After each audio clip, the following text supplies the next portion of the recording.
Hello everybody, hope you are really well. I wanted to do a quick check-in. I don't know whether it will be quick actually. I've written a list of all the things I want to talk about, so it might take a while. And the reason why I wanted to do it is because I am aware that on one hand you need to see me on social media because you need to know what's going on in the school, what's going on in my life. But also, if I'm on social media all of the time, I'm not doing the things that I should be doing for the school and doing in my life. And I think it's really important that I don't let the whole thing, always feel like I'm looking outwards when I'm doing social media.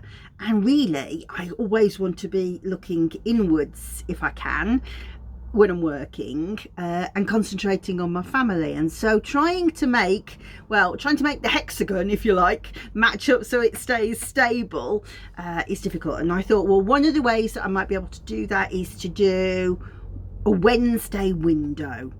What's happening in the school, in my life, all of those things, just checking in once a week on a Wednesday. Now, you know me, I'm not very good at continuing through on days I've said I'm going to, but I am going to try and do Wednesday windows. So what I'd like to do is tell you a little bit about what I'm doing in my personal life, but also in my personal work. And that obviously includes what I'm doing at university, which will sometimes be interesting, sometimes not. This week it is really interesting to talk a little bit about what's coming up in the school, actually classes that are coming up, but also what I'm working on in the pipeline, and so that you can see how things grow, because I like to feel when I'm part of something, and by that I don't mean like the leader, I mean like a constituent. I'm a constituent of it, a participant in it. I like to be able to see what's going on, you know, how are things developing. So I would like to be able to share that with you. And I'm just not one for sending hundreds of pictures of what's going on my desk, because frankly you wouldn't be able to read it anyway. So first of all, what am I doing in my life? Well, Daryl's finally gone back to work. He's doing 3 mornings this week and gradually building up. He's doing so well. The challenges for me are when to feed him, because when he was unable to eat, we did the most extraordinary thing in that we reversed his diabetes, because we were using lots of oil as fat to fatten him up, and because he wasn't eating bread and things like that, his carbs went right down, and the dietitian taught us how to balance the carbs and the fat. So yeah, we reversed it. He got an HbA1c of, did I say it right? I don't know, you know what I mean, of 80 at one point. He was properly in crisis, and by the end of the treatment we had reversed his diabetes. So we really want to make sure that he doesn't just pig out on pizza and bread and crisps and all of those things. Now he can, and frankly I'm losing the battle. It's really hard to say no, but yeah, so we're balancing the food that he's got to eat with the fact that he's got to get up at 6 in the morning again after being lying in bed till 10. It's difficult, but we are getting there, I think. So this morning I made a strawberry milkshake with loads of protein, fattened out with cauliflower. Cauliflower disappears into the flavour of the shake, so it's quite a magic ingredient. Loads and loads of fibre. An avocado in every one, cholesterol yogurts, immunity yogurts, all of those things, nut butters. So yeah, it was a bit out of practice because I hadn't done one for about 6 weeks, but we got it out. So that's the first thing. And also Dexter's doing his first GCSE today. So this morning I was like, on one hand I felt like Superwoman. I got one hand on the blender, on the next I was like, oh, what are you going to say next? And have you got that in your PowerPoint? So that is my life at the moment. Work-wise, I've just got a million things in the air. So the course that I'm working on for you at the moment for sacred oils is Cedars. So if you haven't already discovered it in the school, there is Cedars is a free course, and that is about Cedarwood Atlas, Cedarwood Deodara, and Cedarwood Labani. And so that's Cedrus species, right? But also the course that I'm writing now is what Americans call Cedars, which are actually, if you look at Latin names, junipers, cypresses, thuyas. So I'm working on, I've got a whole collection of them that I carry around in a bag all of the time, everywhere with me. So the ones that you'll know are Cedarwood Virginian, Cedarwood Texas. As I say, they're both junipers, and they are really important plants to the indigenous people of the regions where they grow. So I've collated lots of information about the botany, how to identify it, how sustainable is it, the challenges that it has, the different tribes that use it, and we use cedar wood. But what's interesting is, for the most part of their medicine, it'll be the leaves or the roots or the bark. So collating all of that information. So the 5 that I have in front of me, and I do feel like there's another one that I've put down somewhere, but I can't quite recall without going and looking back at my notes. So we've got Cedarwood Virginian, Cedarwood Texan, then Eastern Red Cedar, which is Thuya picanta, also Thuya occidentalis, which is actually considered to be a hazardous essential oil, my favorite of them all, used for lots of dream work and vision questing. So that's a really interesting one. Port Orford cedar, which is really interesting because it's popular. It's both popular and endangered, so that's an interesting thing.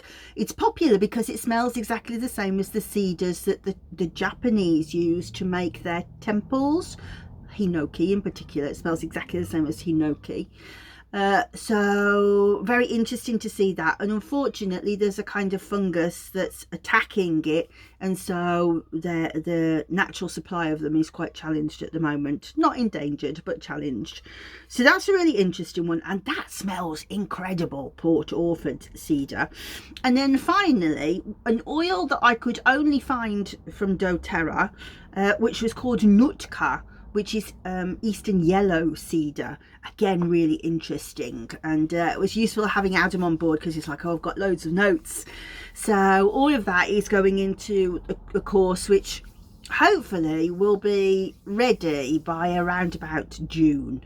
But because there's so much other work, I can't guarantee that, and you will hear why as we go along.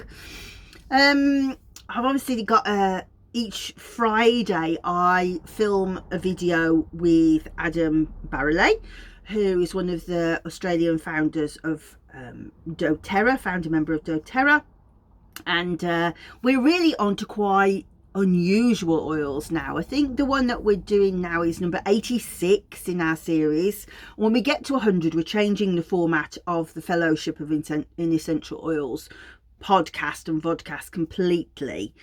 But this week is Davana, and I love Davana, and I never see anybody talking about it. So I'm really trying to gain quite a lot of knowledge, just cramming before we do the video. But if you don't know, it's a sacred Indian oil, which is sacred to Shiva, and that will obviously get shared in the groups next week. Later today or tomorrow, I'll also be sharing the video that we did last week, which was on Cajaput. And I told some really interesting stuff about how my mum used to do a lot of work with psoriasis, particularly in Scotland around Glasgow after the Sellafield disaster with the Cajaput. So if you haven't seen that, watch out for it, or pop on over to my YouTube channel. So got loads of oils everywhere, really have got loads of oils everywhere at the moment. I'm also making an oil So each day I've been going out, I've been spending loads of time talking to the bees and also asking the bees to help me to talk to the spirit of Violet. And I asked her if it would be okay to take some of the violets, because I don't know if you've noticed and if it's just around here, but there are just violets everywhere. I've never seen so many violets. And I have to say, she said you can, but it's going to cost you. And I was like, oh, okay. But what she said, she was very keen for me to start thinking about how to promote some of my work working with the nature spirits and the nymphs. Now, I have written quite a long piece of working with nymphs, but it was designed to be live in conjunction with 2 other aromatherapists, and we kind of put it on the back burner. So it needs to be reworked, but that's quite a big piece of work that I really want to do, because what was interesting was the ancient Greek nymphs of Greece, the ancient nymphs of Greece, were an official cult in Athens, but that was rare. Mostly they were a rural cult, but they were honoured using scented oils, which I was like, well, that's very, very strange that fell in my lap, because I didn't know that. So that's a big thing of just like every day just kind of picking apart and going, right, how can I move that, how can I move that? Incidentally, as you're watching this, I really would be interested in your feedback of saying that's something I'd be interested in, that's not really my bag. So I can get a really good broad section of where the concentration needs to be from September, because obviously we've already got quite a lot going on now. What else have I got? So making my violet oil. So I've been picking a few every day. I've been going out with with a bag of dried lavender as an offering to to say thank you to the spirit of the violet. But also I've been taking tiny little bits, or they're almost like marzipan, of pollen substitute, which I give to my bees when there's not enough pollen about. There's huge amounts of pollen at the moment. But I've just been rolling up little ones and putting them where I've taken the flowers from, so that I've replaced the pollen. And that ritual just feels gorgeous, I have to say. It was quite amusing when I was doing it, because I'm so scatty now. I picked up my bits and I was like, I really feel like I've forgotten something. Have I got the lavender? Yeah. Have I got the pollen? Yeah. I've got the scissors. I really don't want to leave scissors lying around. No. Yeah, I've got those. Got my phone, got the violets. No, I've got everything. Started to walking and I was like, you forgot the dog. I tied her up and then had to go back for her. Then she just looked at me and went, oh, we're here again, are we? So that was quite amusing. Also, I've got an exciting parcel arriving this afternoon. Lots of bits of incense to make kaifi. Now, I have to say, I've never really made kaifi properly before, and it's a big deal. It's a big job to do it. And I've got to, later on today, go around the antique shops, the junk shops. I'll head over to Leominster, I think. Do you know, in Leominster, the town next to us, there's 120 vintage, like retro shops and stuff. The whole town's pretty much like that, and it's much cheaper than the antique shops here, which are like very high end. But what I need is a copper pot. So I'm on the lookout for a copper pot to melt down all the honey and the red wine, and then you put the spices into that. And I'm a bit nervous, and I might have to chicken out and say to the silent one, you need to do this bit, because apparently when you throw the frankincense in, it goes pew. But the reason why I need to make kaifi is, or kifi, I know that some people say kifi, but I was always taught kaifi, so that's what's coming out of my mouth. And I have to say, before I started my degree in classical studies, I was quite nervous about the fact that I kept saying things wrong, or wrongly. That is English, wrongly. But somebody said, one of the lecturers said, yes, but it's a dead language. We don't know what any of the things sounded like. So how do you know that you're wrong? I was like, oh, I love that. I'm sticking with that. So it's kaifi. So the reason why I've got to make kaifi is that I have been invited to talk on a Greek island in September. Ariella Daly, who was one of my main teachers for the Bee Mysteries, and also does a lot of work with nymphs, different work with nymphs. She does nature spirit work, but she's been asked to go to this island called Kia or Tia, depending on how you which version of the name, or sometimes it's called Chios. It's just a little island off Athens, and there's lots of nymphs there, and we'll be doing dream incubation. So Ari had said to me, well, what should we use, what plants? And I was like, I've got loads of ideas of plants that would be great to use for dream incubation, but I know what was used in the temples was kaifi. So I'm going to make the kaifi and hope I can get it through customs. I might send it through the post so it can get there, and then we will do this huge dream incubation workshop retreat in September, which is 5 days. I'm really excited. So yeah, starting the kaifi today.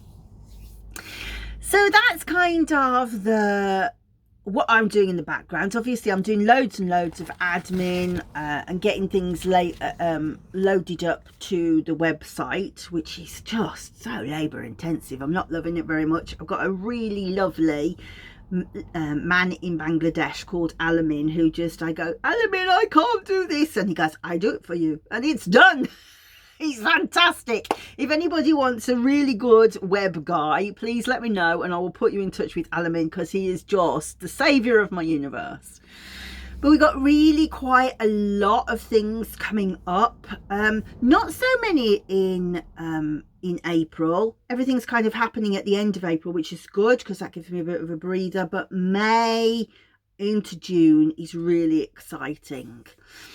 So the next kind of workshop that's coming up is, you may have seen the videos with Michelle Roques O'Neill, and Michelle and I have been friends for 10 years. That's gone in just like a flash. Where does time go?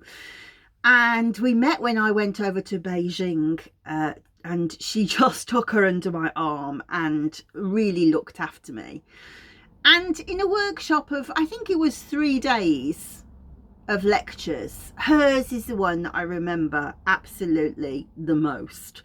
And I think it probably was to do with the fact that we'd moved past my incident that happened with jet lag in Valerie Warwood's. I was so keen that I was going to take notes on everything that everybody said. And I can remember really clearly being so excited when Valerie came on that that I'd met this amazing woman, this icon in aromatherapy, and I was going to take notes on everything that she'd got. And just about 10 minutes in, the jet lag hit me, and I was like, oh, I feel like I'm going to go. I just couldn't, my words wouldn't go onto the page anymore. I felt like time was just expanding. It was the weirdest experience. But then Michelle was on the next day and that had passed. But she did some really fantastic stuff about how she unwound the solar plexus chakra and how she used pressure points to move the energy through the body. And I was like, this is so well put together. I knew all of these components, but I didn't know how to put them together. And she messaged me about 12 months ago and said, I really feel like I really want to move over to the community that you're working with and really look more at energetic medicine, or to teach energetic medicine, because that's what she's always done. And I said, oh, that is interesting. And it was only when I sort of thought about doing the school, I thought, I wonder whether she'd be interested. And she was just like, I was really going to ask you. Her course just is beautiful, and she does quite a lot of work with numerology in particular, and looking at how you can change dilutions to make the energy of the spiritual, the vibrational resonance of the healing much different. It's really fantastic, and just to listen to her, she just... You know how sometimes people just challenge your perspective all of the time in a good way? She does. And so I really think that that's going to be exciting. And that we've got it starts properly in May, but we've got an introductory workshop on the 25th of April. It's £75 to attend, but if I remember rightly, it's 3 hours of just fantastic stuff. Meeting other people that are interested in this work, because I just think that's such a valuable component. For a long time I felt like I was quite isolated from other people who are doing energetic work. A lot of my friends in aromatherapy, I love them to pieces. They're very kind people. They look after me really well, and I love their work. I really respect their work. But I am interested, and I always want to hear from them. But the things that I want to hear from are different. The things I want to learn are a different community. So that's really fantastic to be building that community. So that's really good. But also, you know, just to involve yourself in a different way, to learn about using essential oils in a different way is really fantastic. So that's the 25th of April. The 26th of April, it's a busy week, is the second lesson in Katie Holland's Sacred Dance with Blue Lotus. And in that one, we will be, or she will be, because I will be participating, not teaching at all, the iniquity of the ancestors. And we'll be working with contracts where in the past, maybe somebody in your lineage has made a contract that has involved kind of selling the bloodline. It's really fantastic when you start to do her work. I did her introductory workshop. First of all, I ached like nobody's business the next day, even though I wasn't exhausted while I was doing it at all. It's very easy to do the movement work, but the next day you feel like I've taken the world off me.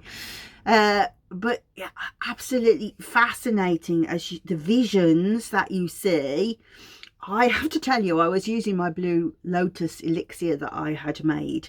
Those of you who have taken the Blue Lotus course, which is in the class, you can still buy it if you want to. It's only £30. There's a video that tells you how I made the Blue Lotus elixir. I was sipping it all the way through, and I was absolutely shit-faced. I was so drunk. So I will not be drinking as much of that this time. I was but the visions, my goodness me, it was so clear, the things that were coming through. Really, really interesting. I had quite an interesting event with feeling like I was on a ship, and that the ship was going down, and that I had to save the people who were on it, save my crew. And that feels isolated and separate from everything in my life, except when I think about, whenever I watch somebody diving on the TV, I'm like, oh, I can't get my breath when I'm watching the water. But also, I really don't like leaving home and going overseas at all. And it was fascinating to see this vision, and whether it's part of it, I don't know, but really interesting. So as I say, so on the 26th is this second workshop, Iniquity of the Ancestors. If you do want to take part and you haven't done the introductory workshop, just let me know, because we do have a recording that you can buy and we can get you onto the course. So this is sacred dance work done by somebody who has studied temple dancing all her life. And she moves. The way she moves is amazing, but also the depth of her knowledge, which has absolutely no overlap with anything I've heard about in aromatherapy whatsoever in the past, is phenomenal. You know, her depth of knowledge about soul contracts, about shamanic soul retrieval, about past life stuff, but also trauma generally from this life, is incredible. You will learn so much if you come and do that work. Completely different to anything that anybody else is teaching in aromatherapy. I'm really proud of it. And May, so then into May we have 2 Egyptian school workshops with Noha Ali.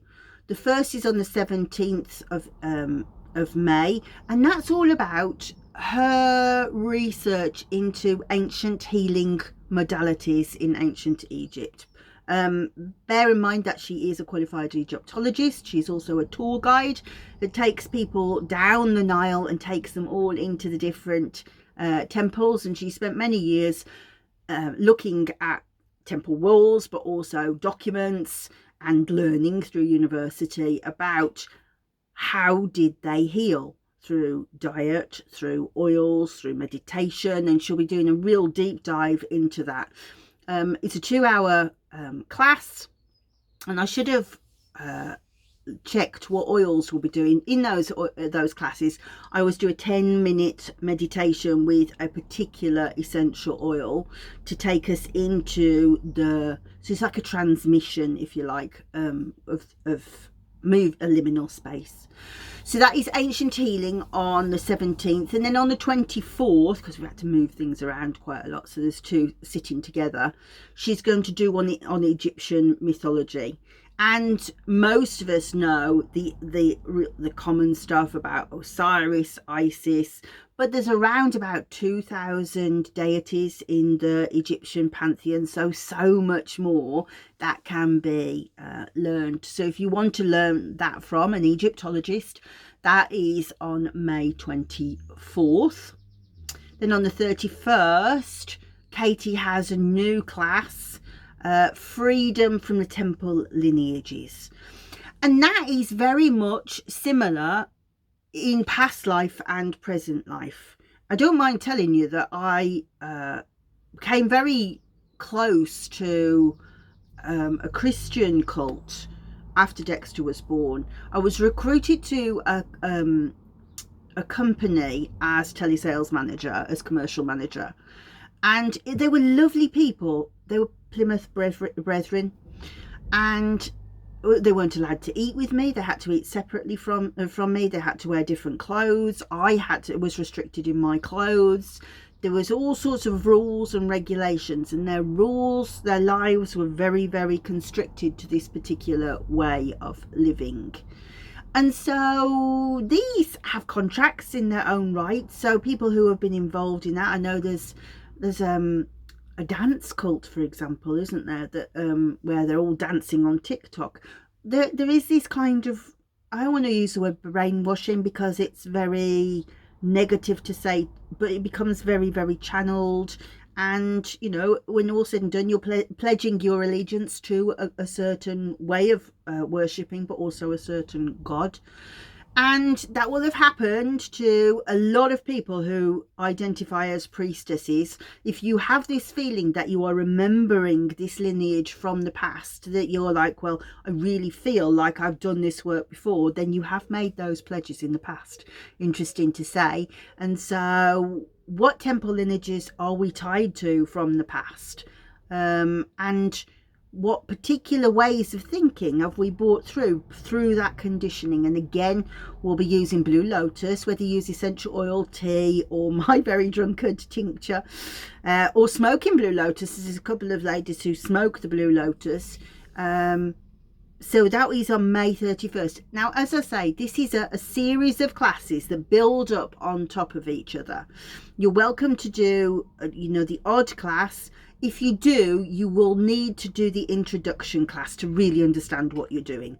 So the introductory class is on sale. You need to let me know. But as I say, if you just want to book one of those classes, do so. But the best effect to really achieve sovereignty in the body, in your thinking, in your spiritual and soul pathway is to do the whole course from start to finish, as you're looking at all different aspects all of the time and working. And it's like, well, going like the honeycomb, if you like, temple lineages, ancestor contracts, priestess contracts. I can't remember the others, but yeah, so working and building up as we go. So that's May 31st. On June the 4th, we have a new course starting with a new lecturer. I'm very excited about this one because this is me and a gentleman called Rowan, and we have divided the work up between the two of us. So the course is called How to Make Devotional Offerings to Hecate, and my part of it is using the teachings I have learned from my classical studies about the statues in ancient Greece, how the priestesses interacted with the statues, and how oils were a really important part of preserving the statues, but also scenting the sanctuary, about how they were dressed, all of those things. And of course, when you use essential oils, then you create a kind of energy, a kind of resonance. So Rowan's expertise is in Hecate. He's been a devotee of Hecate since he was a teenager. And what he doesn't know about Greek mythology and Greek religion, I could write 100 times on the back of a postage stamp. His knowledge is incredible. And he's going to talk about 3 different epithets of Hecate. She has many, but we're really going to take a class a week and look at the different epithets. So, for example, Hecate, crocopleplos, which is saffron clad. We could use saffron, but that's going to cost us a small fortune. And incidentally, one of the things we'll be talking about is one of the temples at Olympia, Athena's temple, was painted all over with paint made of saffron. So the whole sanctuary smelled of it. Can you imagine? But can you imagine what that cost to make? So if we've got a little figure of Hecate, all right.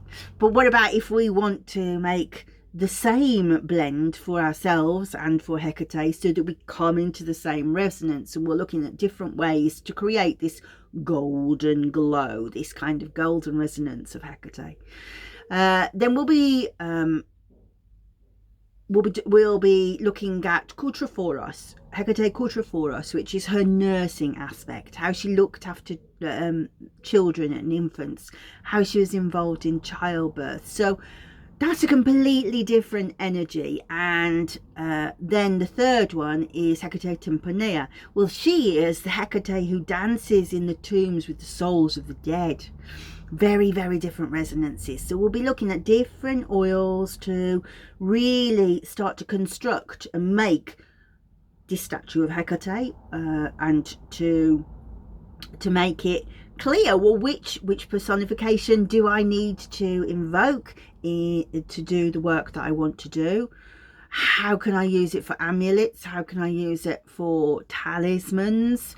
How can I use it for an anointing oil? How do I do purifications around this? So this is a really interesting class, 5 classes long.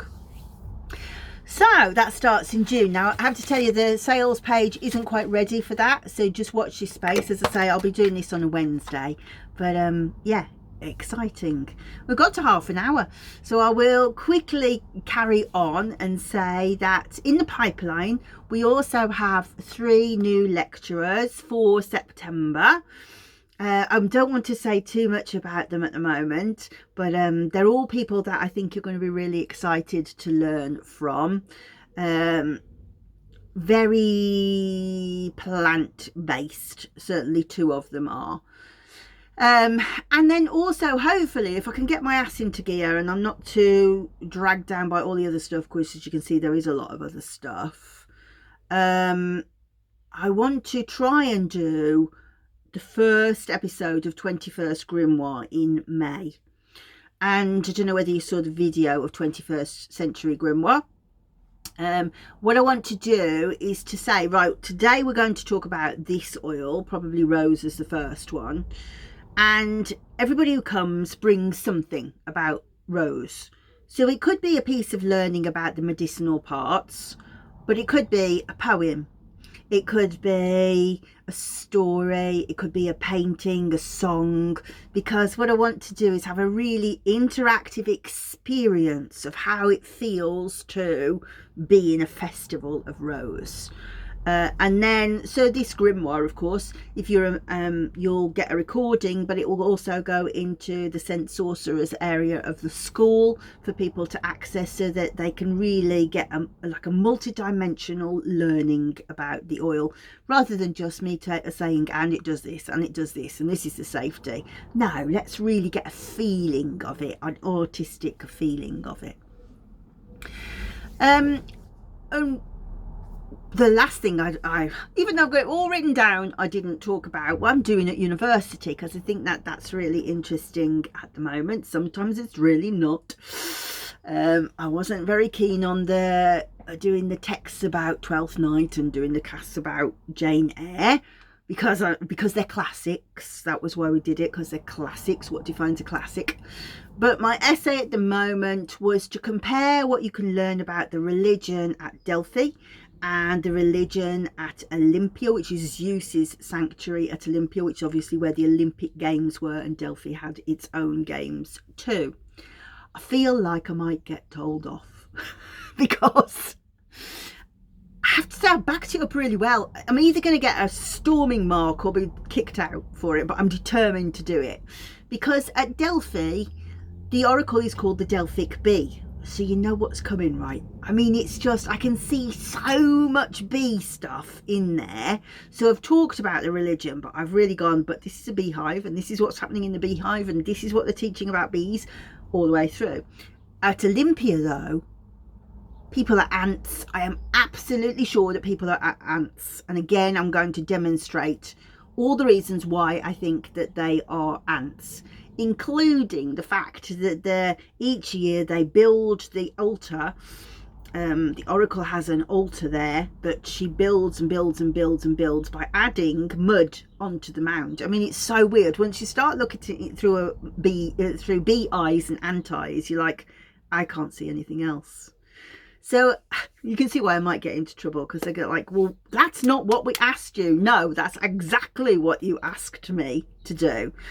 But we'll see. So hopefully, so that has got to be in by, I had to submit my plan yesterday, and the final thing has to be done by 22nd of May.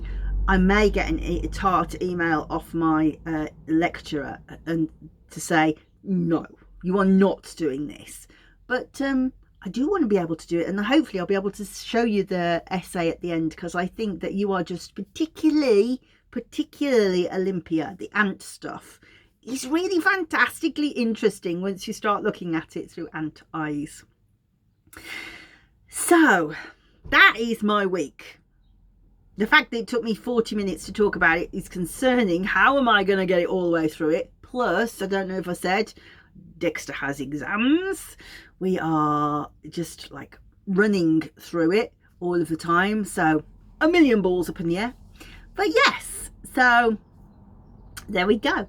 So hopefully I shall have more to tell you next Wednesday. What I'm going to do is carefully make a list of all of the things I talked about and put links. As I say, at the moment you cannot book onto the Hecate course, Rowan's Hecate course, because I finished doing the funnel, but the others you can. And I will, yeah, please do come. Please do come along to some of these workshops, and in the comments please say, I love the idea of this, I'm not so into that, and send me messages about what you want to learn in the Aromatic Mystery School. I'm so grateful that you listened all the way to the end, and hopefully I'll see you next week.